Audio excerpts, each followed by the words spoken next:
What was the scariest I need to leave now gut feeling that you've ever experienced? In 2005, I visited my estranged uncle and his wife in Oregon. I was on a road trip and thought to say hi to him. I hadn't seen him for 10 years after my whole family cut him off. I remembered him with little memory and a few pictures from my childhood. I never understood why they cut him off, and my parents didn't know I had communication with him. Well, I visited him, and it would be my first time meeting his wife. Since it was late, he suggested I stay for the night and leave in the morning. I agreed, and they had my room prepared already. Looking at their photos, I realized his wife looked very much like his daughter, my cousin before she went missing. I found it funny in my head, but the more I looked at the photos, the more it gave me chills. I was born right after she went missing, so I know her from a memory and the pictures in their house. His wife had the same birthmark on her neck. I thought to myself, this is impossible. While preparing for dinner, she held me tight and told me to leave when he goes to Walmart and never come back. I was 18 at that time, and I remember the horror in her eyes when she told me to leave. I left and called the police to his house, hoping to save her. A few days later, I heard she was gone and that my uncle ended up in prison. My whole family knew about it the whole time. My whole family knew what he was doing to his own daughter, but they just let it happen. Finding this out was devastating, and I couldn't shake the feeling that they could have stopped it. His twisted reasoning was that his daughter looked exactly like his late wife, and he couldn't bear the fact that she had passed away. I felt nothing but disappointed and anger because my cousin was just 9 at that time. Can't imagine the horror she had to go through at such a young age. Only a monster can do that, and only a heartless man. My parents told me it was either my cousin or one of us. I asked what she meant, and she said, my uncle tried to kidnap one of his nieces in desperate attempt of replacing his wife. Years went by, but the nightmare lingered. My uncle's house, now abandoned, stood as a dark reminder of everything that happened. One night, I felt compelled to revisit it, hoping to find some closure. As I got closer, the air grew colder, and an eerie silence took over. Inside, the house was frozen in time, with dust-covered furniture and old photos still on the walls. I wandered into the basement and found a stairs under a drilled carpet leading to a hidden room. The walls were covered with newspaper clippings about missing children. My heart pounded as I realized my uncle was part of something much worse than I'd imagined. The weird thing is that the house is set to be demolished by my family. I reported everything to the police, and they told me they will investigate it since they overlooked that part during the investigation. My parents were notified, and they were disappointed at me for causing more trouble. They were trying to keep this situation low and didn't want to make it bigger. I started by confronting my parents.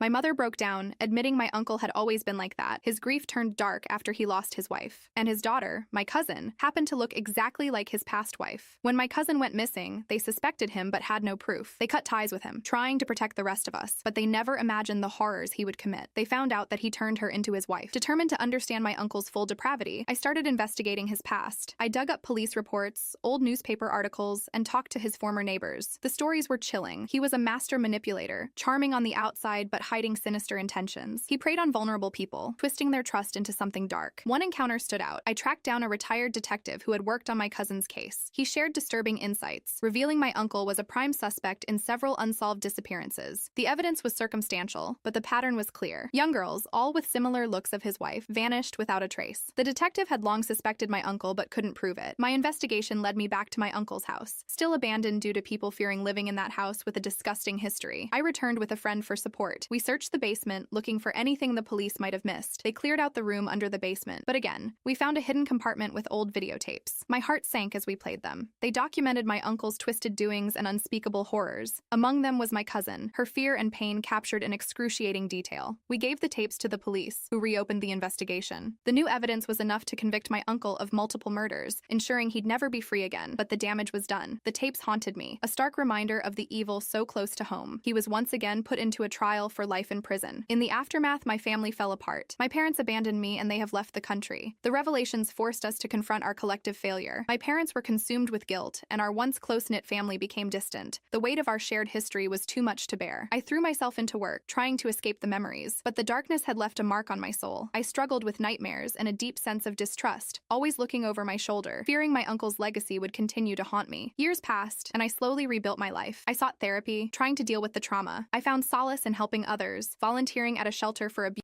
children, hoping to make a difference. It was my way of honoring my cousin and the other victims, ensuring their suffering wouldn't be forgotten. Update 1. I am now 35. And just recently discovered that my mother was also a victim of my uncle's dark world. The worst part is that she married the man who did it, and I am the product. My father was a close friend of my uncle and was one of the many who participated in those twisted doings. However, only my uncle was held liable because they carried out their horrors in his home. This revelation has shattered what little remained of my sense of security and understanding. My mother's silent suffering and the horrifying truth about my origins have added layers to the trauma that I thought I was beginning to understand. The realization that my father, whom I once trusted, was part of these unspeakable unspeakable acts has left me feeling more betrayed and isolated than ever before. I began to question everything. My childhood memories, once cherished, now seemed tainted by the possibility of hidden horrors. I confronted my mother, hoping for answers, but she broke down, her pain and guilt overwhelming. She revealed that she had been coerced and manipulated, trapped in a cycle. She was forced to marry my father in fear of my grandparents of her being a single mom, but it also meant living with the constant reminder of her trauma. She was also threatened by my uncle to shut her mouth. I don't think I will recover from any of this, but I hope one day I will. Update 2. After the confession of my mom. She unfortunately took her life after my dad divorced her. He found out she told me everything. I never wished to never had born into this family. I hope my mother will find peace.